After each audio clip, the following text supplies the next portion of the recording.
정노의 계단 제1장 인류를 위한 하나님의 사랑. 천연계와 성경은 둘 다 하나님의 사랑을 우리에게 보여준다. 하늘에 계신 우리 아버지는 우리에게 생명과 지혜와 기쁨을 주신다. 천연계의 기묘하고 아름다운 사물들을 바라보라. 그것들이 우리의 필요와 모든 생물들의 행복을 채워주는 여러 가지 방법들을 생각해보라.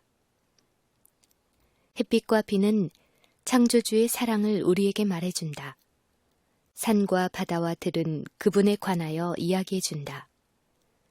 그분은 온갖 생물들의 매일의 필요를 공급해 주신다.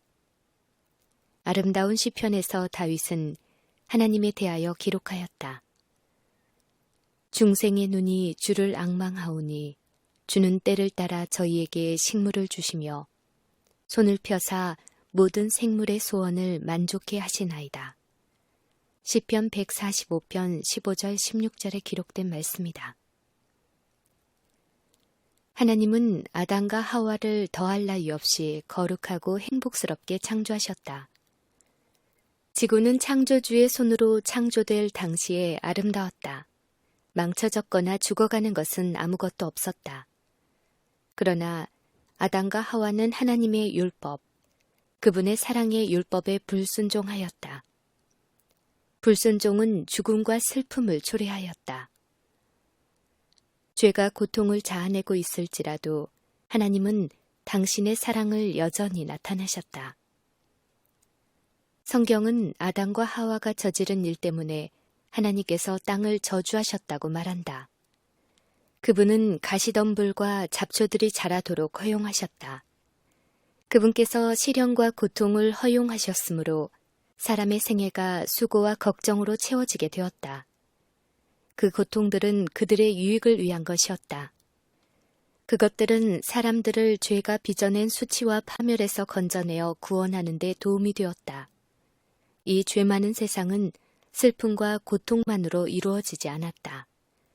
천연계 그 자체가 우리에게 희망과 위안의 기별을 전해준다. 꽃들이 잡초 속에서 피어나고 장미가 가시나무를 덮는다. 하나님은 사랑이시다는 말이 피어나는 꽃봉오리마다 돋아나는 풀잎마다 기록되어 있다. 예쁜 새들이 행복하게 부르는 노랫소리는 하나님이 우리의 아버지라고 말해준다.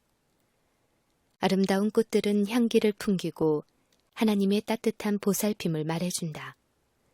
숲속의 키 큰 푸른 나무들은 하나님께서 당신의 자녀들을 행복하게 해주기를 원하신다는 사실을 우리에게 깨닫게 해준다.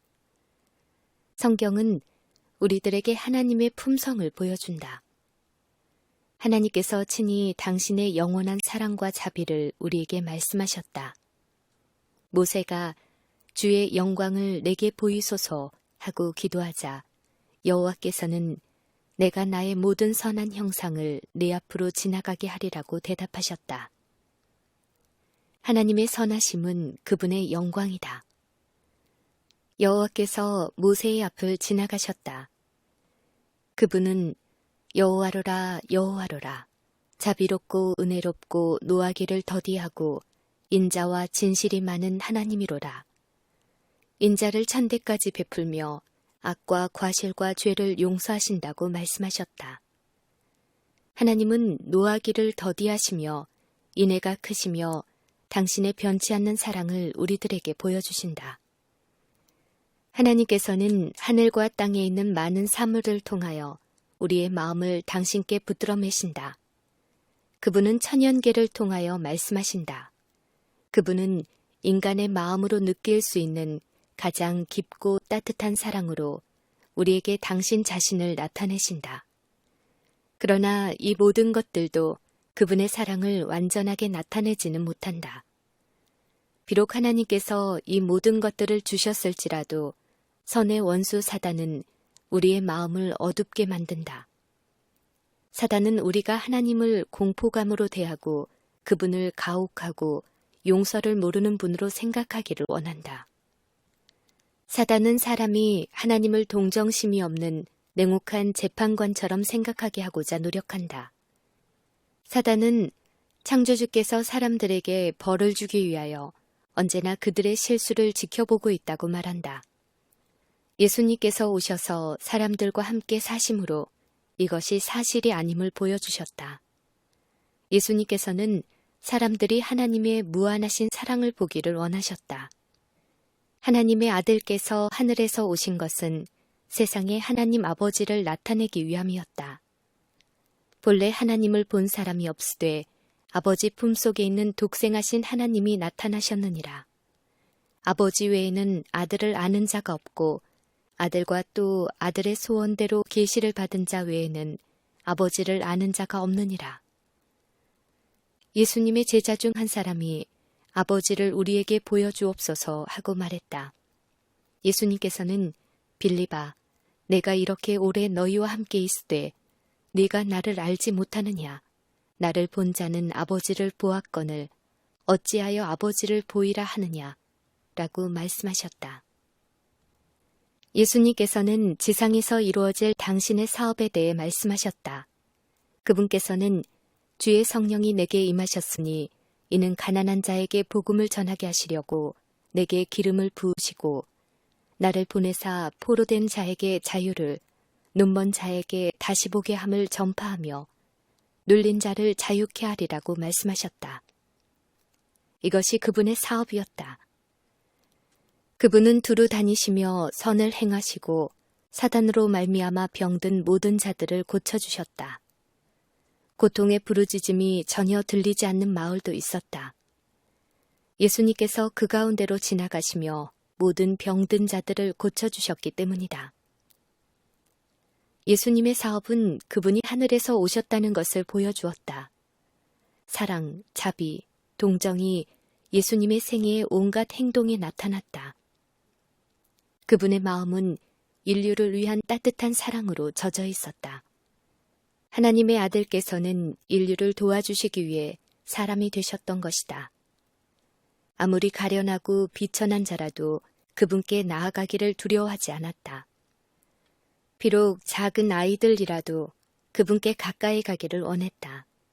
아이들은 그분의 무릎 위에 올라앉아 인정 많고 애정 어린 그 얼굴을 쳐다보기를 좋아했다. 예수님은 진리의 말씀을 하나라도 숨기지 않으시고 항상 사랑으로 말씀하셨다. 그분은 온화하고 친절하고 인정 깊으신 분이었다. 그분은 결코 무례하지 않으시고 함부로 가혹하게 말씀하지 않으셨다. 그분은 어떤 사람에게도 마음을 상하게 하지 않으셨다. 그분은 사람들의 약점을 비난하지 않으셨다. 그분은 진리를 말씀하시되 항상 사랑으로 하셨다. 그분은 거짓과 불신과 죄를 꾸짖으셨다. 그러나 그분의 음성에는 슬픔이 스며 있었다. 예수님은 사랑하는 성 예루살렘을 바라보며 눈물을 흘리셨다. 그 성은 예수님이 길이요 진리요 생명이 되심에도 불구하고 그분을 받아들이지 않을 것이었다. 사람들은 그들의 구주를 배반하였지만은 그분은 그들을 따뜻한 동정심으로 대하셨다. 예수님께서는 자신을 기쁘시게 하고자 생애하지 않으시고 다른 사람들에게 사려 깊은 주의를 기울이셨다. 모든 사람이 그분의 눈에는 귀중하였다. 그분은 하나님의 가족의 각 사람을 따뜻한 애정을 가지고 보셨다. 그분은 그들 모두를 구원받아야 할 죄 많은 사람들로 보셨다. 예수님께서 사신 생애는 우리에게 당신의 품성을 나타내준다. 그분의 생애는 또한 하나님의 품성을 우리에게 보여준다. 하늘의 사랑의 강물은 하나님의 마음에서 그분의 아들을 통하여 우리에게 흘러내린다. 자애로우시고 긍휼하신 구주 예수님은 육신으로 나타나신 하나님이셨다. 예수님께서는 우리를 구원하시기 위하여 생애하시고 고난당하시고 돌아가셨다. 그분은 우리에게 영원한 기쁨을 주시기 위하여 강구를 많이 겪은 자가 되셨다. 하나님께서는 당신의 사랑하는 아들을 하늘의 영광에서 떠나 죄로 손상된 이 땅에 오게 하셨다. 하나님은 죽음의 그늘로 어두워진 이 땅에 예수님을 보내셨다. 하나님께서는 귀중한 아들을 당신의 곁에서 그리고 천사들의 경배에서 떠나게 하셨다. 그분은 예수님으로 하여금 고통과 수치와 증오와 죽임을 당하게 하셨다. 그러나 그가 징계를 받음으로 우리가 평화를 누리고 그가 채찍에 맞음으로 우리가 나음을 입었도다. 보라, 광야의 예수, 겟셋만의 동산의 예수, 십자가상의 예수를, 거기서 완전하신 하나님의 아들이 우리의 죄를 몸소 지셨다. 하나님과 일체이신 그는 죄가 빚어놓은 하나님과 인간 사이의 무서운 분리를 느끼셨다. 그와 같은 분리는 나의 하나님, 나의 하나님, 어찌하여 나를 버리셨나이까 하는 고통의 부르짖음이 그분의 입술에서 나오지 않을 수 없게 하였다. 그분은 하나님으로부터 죄인을 분리시키는 무서운 죄의 흉악성을 느끼셨다. 죄의 무게가 그분의 심장을 찢어 놓았다. 하나님의 아들이 당신의 생명을 주셨기 때문에 하나님께서 우리를 사랑하시게 된 것은 아니다. 그분께서 돌아가신 것은 하나님께서 즐겨 구원하실 마음을 가지시도록 하시기 위해서가 아니었다. 하나님이 세상을 이처럼 사랑하사 독생자를 주셨다. 예수님께서 우리를 위하여 돌아가셨기 때문에 하나님께서 우리를 사랑하시는 것이 아니다. 그분은 우리를 사랑하시기 때문에 당신의 아들을 주셔서 돌아가게 하셨다. 그리스도를 통하여 하나님께서는 이 죄 많은 세상에 당신의 무한한 사랑을 부어주셨다. 하나님께서 그리스도 안에 계시사 세상을 자기와 화목하게 하셨다. 하나님께서는 당신의 아들과 함께 고통을 당하셨다. 하나님 아버지께서는 겟셋마네의 고통과 십자가의 죽음으로 우리를 죄에서 구원하기 위한 값을 치르셨다. 예수님께서는 아버지께서 나를 사랑하시는 것은 내가 다시 목숨을 얻기 위하여 목숨을 버림이라고 말씀하셨다. 그 말은 이런 뜻이다. 나의 아버지께서 너를 사랑하시기 때문에 너를 구속하기 위하여 생명을 버린 나를 더욱 사랑하신다.